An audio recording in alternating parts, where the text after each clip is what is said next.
The desert had always seemed eternal, unchanging, silent, cruel. But one morning, beneath the relentless sun, the wind shifted. Patterns appeared on the ground where there should have been only endless sand. From orbit, the satellite feed flickered and revealed what no one expected: the outline of streets, towers, and walls, buried deep beneath the Sahara. The team on the ground was stunned. Centuries of history suddenly felt fragile, like a story written in dust. As the first trench was dug, fragments emerged, carvings too intricate for the age they were dated to. It wasn't just a city. It was something older, stranger, and impossibly advanced. The whispers of lost empires had always been dismissed as legend. But now, the sand was speaking. What if the birthplace of civilization wasn't where we thought? By morning, the discovery had reached the outside world. Academic circles buzzed, governments sent observers, and whispers spread through the internet. An ancient city, older than any known civilization. Yet on site, the team felt more unease than triumph. The architecture beneath the dunes didn't match any known culture. Its precision and symmetry suggesting knowledge far beyond its supposed era. It was as though a forgotten people had left behind a message carved in silence, waiting for the right century to hear it. Days turned into weeks, and each trench brought stranger discoveries. Perfectly preserved artifacts, metals that resisted corrosion, and inscriptions written in no known language. The deeper they dug, the more the air seemed to hum, a low vibration that none could explain. Some began to fear they had disturbed something meant to remain buried. At night, the desert felt alive. Instruments malfunctioned, lights flickered, and voices echoed faintly across the dunes when no one was there. Yet despite exhaustion and fear, the team pressed on. They were not merely uncovering ruins, they were peeling back the first pages of forgotten human history. Then came the breakthrough.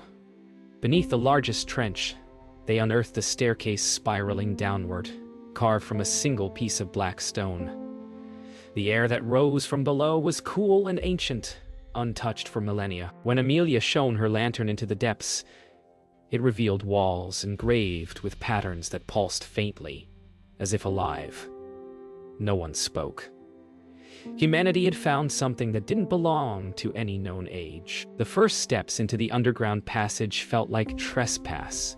The air was unnaturally still, the light of their lanterns bending strangely along the black stone walls. Symbols glowed faintly as though responding to their presence. No one spoke. For every meter they descended, the temperature dropped, and the sense of time itself seemed to slow. It wasn't merely a tomb or a temple. It was something crafted with intention beyond comprehension. The silence pressed in on them until even the sound of breathing felt intrusive. And then, far below, a pulse, like a heartbeat within the earth, echoed faintly through the stone. At the base of the descent, they entered a colossal chamber so vast it swallowed their light. Pillars rose into darkness, carved with symbols that seemed to twist when stared at too long. A circular platform sat at the center, covered in dust, yet its surface shimmered faintly.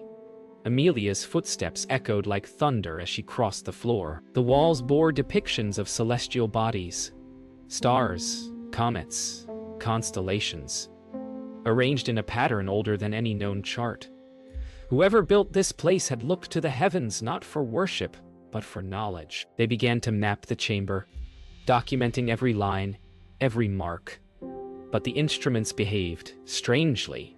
Magnetic compasses spun aimlessly, and electronic equipment refused to function. Professor Monroe, with decades of fieldwork behind him, could not explain it. The symbols seemed to pulse in sync with the faint vibration running through the ground. When Layla traced one of the carvings with her fingertips, the walls responded with a soft resonance, like a note played on invisible strings. Something in the darkness was awakening. They found a doorway at the far end of the chamber, sealed with a slab of stone covered in the same unknown script. Amelia ordered a careful clearing around its edges, but as the final grains of sand fell away, the stone shifted by itself with a grinding sigh. Behind it, Another passage descended into darkness, narrow, uneven, and filled with stale air. A faint blue glow flickered from below, beckoning them deeper.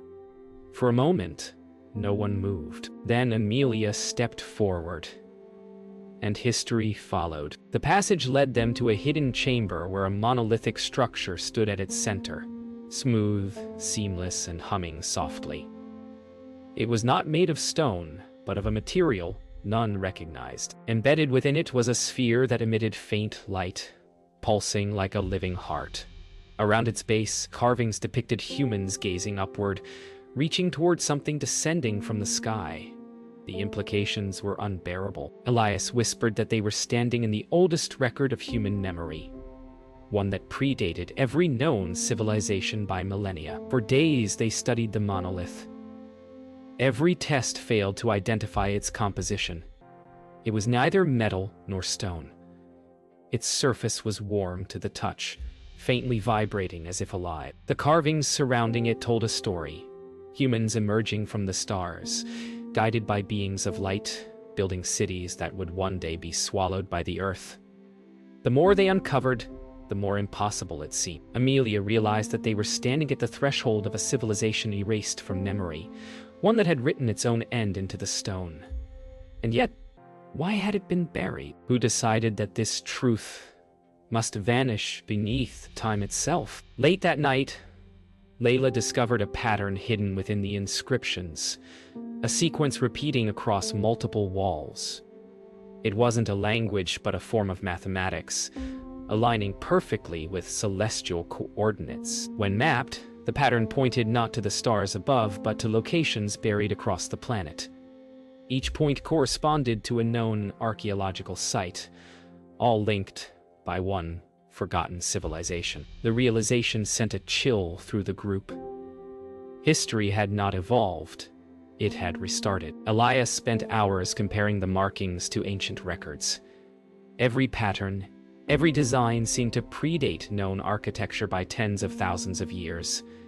It was a civilization so old, it defied the boundaries of recorded time. The implication was devastating.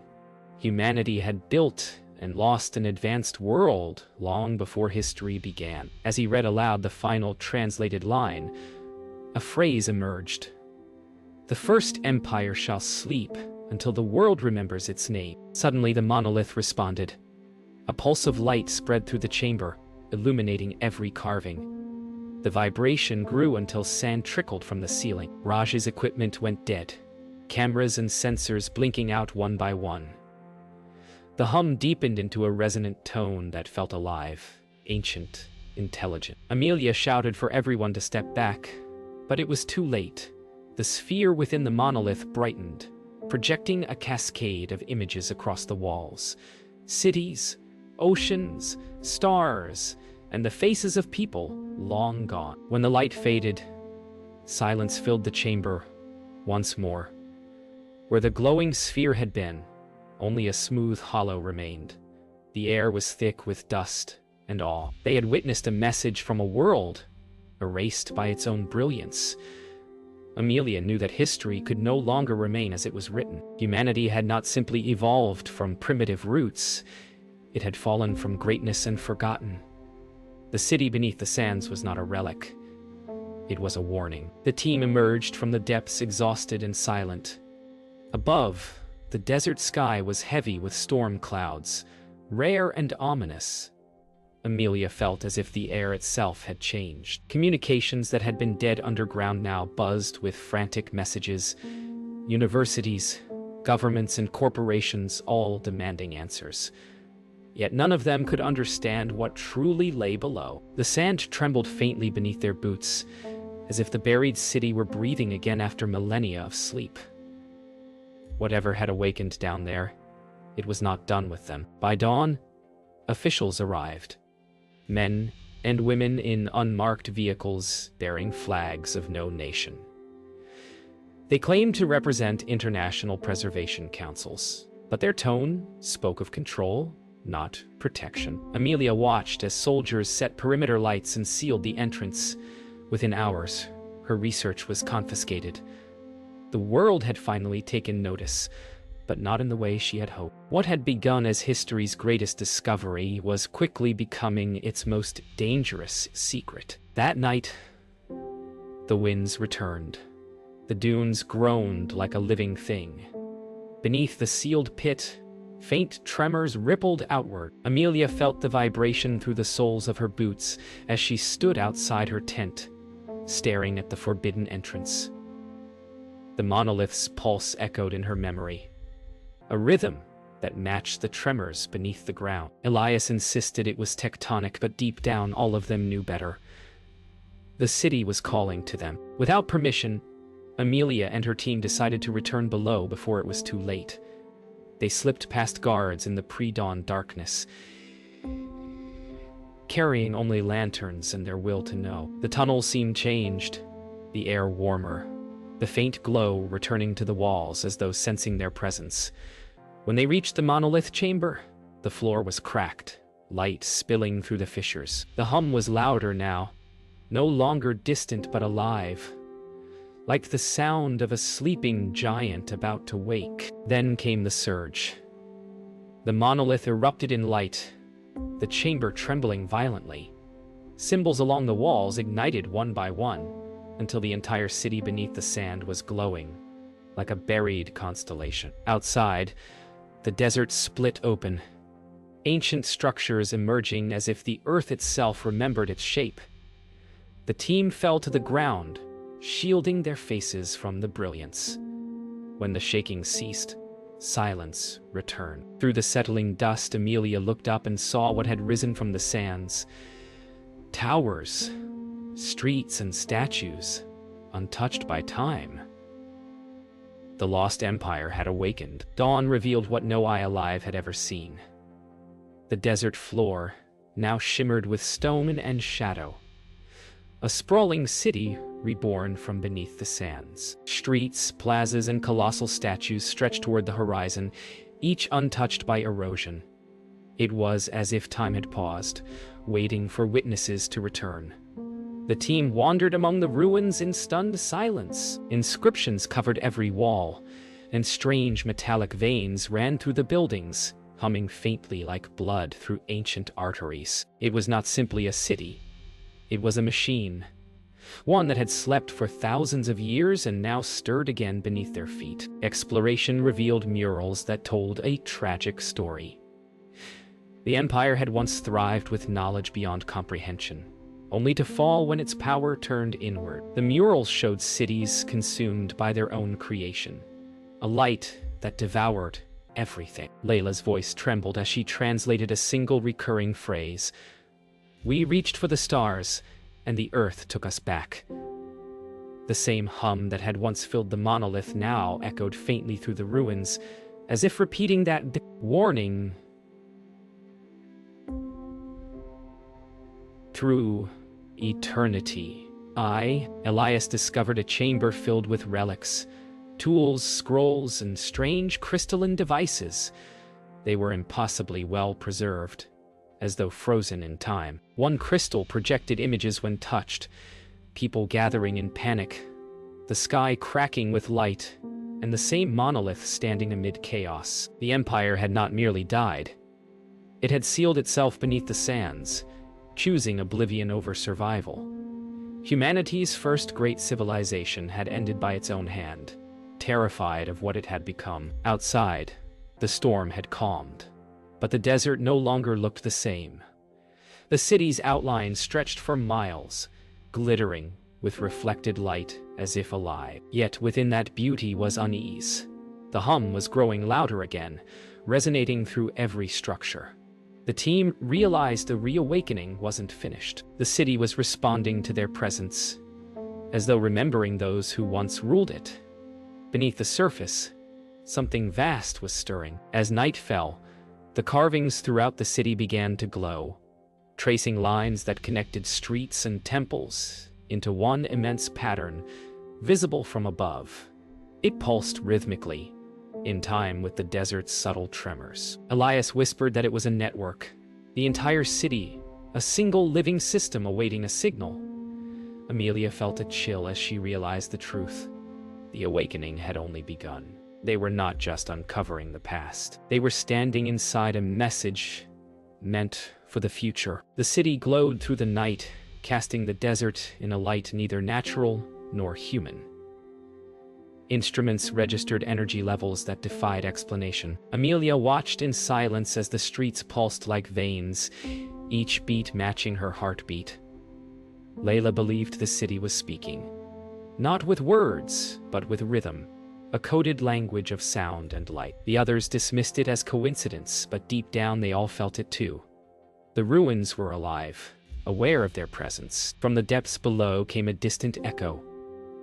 The hum of the monolith calling once more, rising like a heartbeat under stone. By morning a sound filled the air, low, melodic, and unsettlingly human.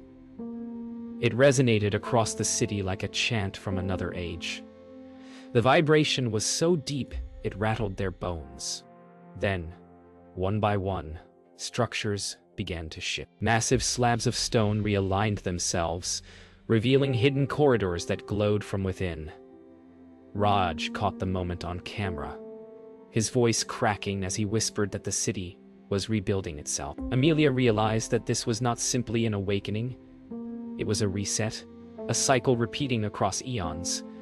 The empire had risen before, and now it was returning again. Elias uncovered an ancient inscription deep within a newly exposed temple. The writing warned of an energy that once sustained the empire, a power drawn from the Earth's magnetic heart. When overused, it had fractured the planet itself, forcing the ancients to bury their cities to contain the damage. The monolith, he realized, was not a monument, but a seal.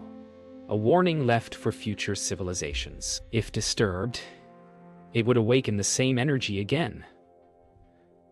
The truth struck them all with equal terror. Their excavation had broken that seal. The hum intensified until it became a roar. Energy surged through the ruins, splitting the ground with veins of light. Above, storm clouds swirled unnaturally, spiraling around a single point in the sky. Layla shouted that the city was channeling energy outward, sending a signal. Amelia ordered the team to retreat, but escape was impossible. The air itself felt charged, vibrating with invisible force. Raji's equipment sparked. Elias fell to his knees, and Layla's voice was drowned by the thunderous hum. The desert trembled like a living thing as the city awakened to its full power. Then, as suddenly as it began, the storm ceased. A vast silence fell over the ruins. The city's light dimmed, leaving faint traces glowing beneath the sand. The air was heavy with dust and dread. In the stillness, a single tone lingered, a deep resonance echoing from the monolith far below. It wasn't a threat. It was a plea. The empire had not perished in arrogance, but in sacrifice. They had buried themselves to protect the world from the very power they had mastered. And now, because of curiosity, that warning had been broken. The earth was listening again. The desert was silent again, but it was not the same silence as before. The sands shimmered faintly under the morning light, whispering with unseen movement. Amelia stood at the edge of the ruins, staring at the city half submerged once more. Nature was reclaiming it, sealing it as if to protect it from human hands. The others gathered beside her, weary, dust-covered, and forever changed. They had come in search of history, and instead had found a mirror reflecting humanity's future. The city had spoken not in words, but in warning. Every civilization that forgets its limits eventually buries itself beneath time. They debated what to do. The world above was demanding answers, but revealing the truth would only awaken the hunger for power that had destroyed the ancients. Elias argued for preservation, Layla for silence, Raj for revelation. Amelia listened, her eyes on the horizon where sand met sky. Finally, she whispered that the greatest discovery was not what they had found, but what they must choose to forget. That night, under a blood-red sunset, the team sealed the entrance again. Wind swept over the dunes, erasing their footprints, as though the desert itself agreed. In the distance, faint tremors echoed, the city returning to sleep. Amelia left behind her notes, buried deep beneath the stones with the relics. She knew others would come one day, drawn by the same curiosity. But when they did, the sands would be waiting, patient as time itself, and in the final quiet, as the wind sighed across the empty plain, a single faint hum drifted through the air. The voice of an empire that had once ruled the world, and then chose to vanish, leaving behind one eternal truth. Knowledge is not meant to be found twice. Days later, the excavation site was abandoned. Tents collapsed in the wind. Instruments half buried by drifting sand. The team prepared to leave, each burdened by silence heavier than their gear. Reporters and officials demanded statements, but Amelia spoke only once. There was nothing here. Her words carried more truth than anyone knew. That night, she sat alone on the dune's edge, watching the stars emerge. She realized they looked the same as the carvings on the monolith, the same constellations the ancients had once followed. Maybe they too had looked upward for meaning, and found only their reflection in the dark. Elias stayed behind for one last look. Kneeling beside the sealed entrance, he pressed his palm to the cooled stone. He had devoted his life to uncovering truth. Yet now he was helping bury it. The hum beneath the sand had faded, but he thought he could still feel a heartbeat, faint and steady. For the first time, he wondered if history's greatest gift was forgetting. With a quiet sigh, he whispered a prayer, not to gods, but to time itself, to keep the city sleeping. Layla returned to her village carrying nothing but her notes. She placed them inside an old wooden chest and sealed it shut with wax. Then she buried it beneath the roots of an olive tree that had stood for centuries. Her people had always believed the desert was alive, guarded by those who walked it long before them. Now, she understood why. The sand did not merely hide the past, it protected it. She looked toward the horizon and whispered that the empire was not lost, only waiting for those wise enough to listen without digging. Months later, Amelia stood in a museum far from the desert. Behind glass sat a single fragment of stone, the only artifact they had allowed to survive. Visitors passed it without a glance, unaware of the city it once belonged to. Amelia smiled faintly. History, she thought, had a way of protecting its secrets. Outside, the sky darkened with sand carried on a foreign wind. For a moment, she thought she heard that familiar hum again, distant, steady, eternal. Somewhere beneath the dunes, the lost empire slept, guarding humanity from itself. And in that silence, the world turned, unaware that it had already been rewritten.